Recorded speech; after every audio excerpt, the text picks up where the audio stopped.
Welcome to Paranormal Nightshift, your home for all things that go bump in the dark and your fan stories told here. Allison writes in, I've been a hospice nurse for many years, and while I've seen tons of paranormal phenomenon, tons of things I can't explain, this story has always stuck with me. This story has always fascinated me. We do at-home hospice care as well. One time I went into this lady's house and she asked me, "Where's the little boy that you always bring with you?" Now, she was fading fast, and her mind was going, so I assumed that she was talking about her young son. "You mean Derek? Derek's not here today. Derek will be here later after I leave." "No, not Derek, my son. The little boy that you bring with you. The one that's always so bright." I don't know what you're talking about. But hospice, you know, we're taught not to argue with the patients. You just let them believe what they want to believe. So I went along with it. Now, I did think this was very odd, but I was not going to argue with her. With lung cancer, you can see it go to the brain, so I just thought this was maybe some sort of cognitive issue. But I had another patient on another side of town, an older gentleman, but he was still very cognitive.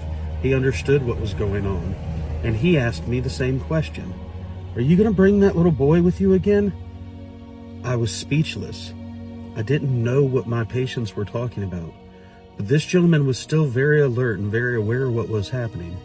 He could see on my face that I was concerned. "I know, you don't believe me either. Nobody does. But he's a little boy that comes with you. I just want to know who he is." The concerned look on my face must have gave it away, but the old man smiled and said, "Good. Somebody else has seen him too." Third time was weeks later. I was at a woman's home, and her daughter asked, "Where'd your son go?" Her daughter was in her early 40s, taking care of her elderly mother who was passing away, but she asked me, the boy who comes with you. I did think it was odd that you brought your son to work, but where'd he go?" I sat down in complete shock and told her that this had happened several times, that there was no little boy who came with me. She smiled and said, "Well, then what is it? What comes with you? I've seen him with my own eyes."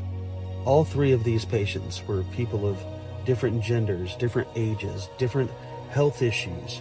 They've all seen the same thing. To this day, I have no explanation of if it was an angel, if it was a demon, but somehow, some way, it was comforting the people that I was with, and their families saw him as well. I've seen so many spiritual things working in hospice. I couldn't tell you if I believe in a heaven or hell, but I can promise you that I've seen both.